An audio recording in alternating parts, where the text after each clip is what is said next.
Hi everybody. For the first question, does child poverty exist in Wyoming?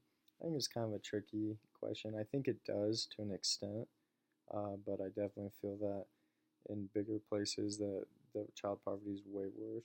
But I feel like in Wyoming that the child poverty it is more harmful to the actual child here because in some cases might be associated with drugs because there's a lot of drug use in Wyoming, and so I feel like that's kind of how it is. So what does it look like? I don't think there's really any particular look for child poverty. I feel like I was saying. So I'm from Casper, and so for me, poverty was more about where you kind of lived as opposed to really what it looked like or anything. So, for example, North Casper was definitely not the best places to go. Like no one went there to trick or treat, for example. And so yeah, you would just not want to be there. So I don't think it has a particular look or anything, but I think it does stick out more than everything else. Is it growing or shrinking or staying about the same? I'd say it's probably staying about the same for Wyoming, but it also depends on like the economy here. For example, like our oil and coal is so dependent. Like I've had multiple friends who, like, it's because of poverty they had to leave because their parents had no jobs or anything like that because they worked in the oil field or in a coal mine of some sort or something like that. So I feel like that, yeah, it's about staying the same. I feel like it's even probably right now shrinking a little bit since the economy's getting a little better. So for the oil around here. So what resources are there for children in poverty where I live? So like I said, I was from Casper, and so like for resources when you're poor, I noticed that at school for school anyway, when children were if their parents didn't make over a certain amount of money, that their meals for lunch were free, and so that's pretty cool. I think that helps out a lot for all families around. And there is also like I know the Boys and Girls Club in Casper.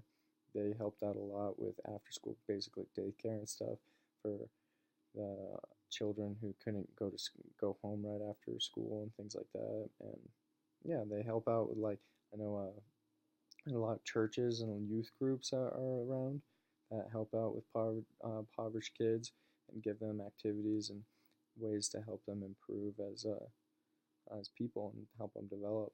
And so for the last question, how will it affect you as a teacher? So childhood poverty will definitely affect you as a teacher. For example, like you're not going to not teach a kid who won't like you won't have a student that's not from from poverty. Excuse me, uh, because that's just not realistic. Like if most teachers are going to be general like public school teachers, and so in public school there's a lot of unfortunately there's a lot of poverty, and so that'll be an aspect that you'll have to manage and take care of for especially if you think about like homework assignments and teacher parent involvement, and that's something that you have to keep in mind that not everybody's as privileged as other all your other students, and so their home life might be not the same because the parents might have to be working or something like that, and so they might not be able to get homework assignments done or other such things. Like for example, a particular case I remember when I was in elementary school was when